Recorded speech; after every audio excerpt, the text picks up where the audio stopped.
তো সেখানে বিষয়টা ভিন্নভাবে উপস্থাপন করা হয়েছে কিছু গণমাধ্যমে। এখানে শিশির ভাইও আছেন, জনকণ্ঠে সে একজন দায়িত্বে আছেন। তো সেখানে সেদিন শিশির ভাই সহ প্রায় 10 থেকে 15 জন সাংবাদিককে ব্লক করা হয়, তাদেরকে বের হতে দিবে না। কারণ কি ছিল, যে আওয়ামী লীগের যারা জড়িত, সরাসরি প্রকাশ্যে রাজনীতি করেছে, এবং আমরা কিছু ফুটেজ এবং ছবি পেয়েছি যারা মূলত হকিস্টিক এবং দেশীয় অস্ত্র নিয়ে মিছিল করতেছিল দুনিয়া এলাকা যাত্রাবাড়ির। সেগুলো যখন তাদেরকে বলা হলো যে আপনারা এই কাজগুলো করেছেন, আপনারা অফিস থেকে আপনারা রিজাইন দেন অথবা অফিস ব্যবস্থা নেবেন। তো বিষয় হচ্ছে অফিস তাদের সেফটির জন্যই তাদেরকে যে কাঠামো রয়েছে চাকরিচ্যুত করার বা যে বিষয়গুলো সেটা মেনটেন করে তাদেরকে যখন লেটার দেওয়া হলো, তারা লেটারটা ছুঁড়ে ফেলে দিল এবং সাংবাদিকদের ব্লক করলো, এখান থেকে কাউকে বের হতে দিবে না। পরবর্তীতে যখন স্থানীয় প্রশাসন এবং ছাত্র জনতা গিয়ে তাদেরকে উদ্ধার করলো, তখন গণমাধ্যম বললো যে সাংবাদিকদের উপর হাত তোলা হয়েছে, তাদেরকে বিভিন্নভাবে হেনস্থা করা হয়েছে। তো এই কিছু বিষয়, আরেকটি বিষয় আমরা যদি একটু বলি, সেটা হচ্ছে ইন্ডিপেন্ডেন্ট টেলিভিশন নিয়ে। ইন্ডিপেন্ডেন্ট টেলিভিশনে 5 আগস্টের আগে একটি ডকুমেন্টারি হয়েছিল, যেখানে সেটা আবার ইংলিশে অনুবাদ করে তারা।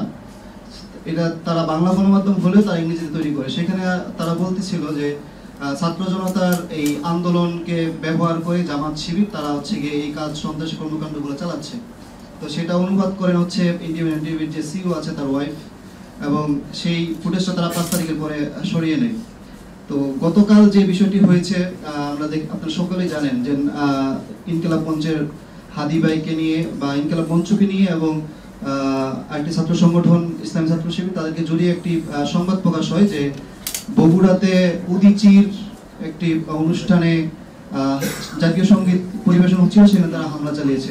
তো বিষয়টা আসলে কি ছিল? বিষয়টা আমাদের উপদেষ্টা পরিষদ যে সিদ্ধান্ত নিয়েছে আওয়ামী লীগ ব্যান করার বিষয়ে, তাদের যে সহযোগী প্রতিষ্ঠান আছে এবং যারা আওয়ামী লীগের সাপোর্ট করে বা এখনো তারা তাদের যে বয়ানগুলো জারি রেখেছে সেগুলো যেন ব্লক করা হয়, তারাও যেন সেই অপরাধী হয়।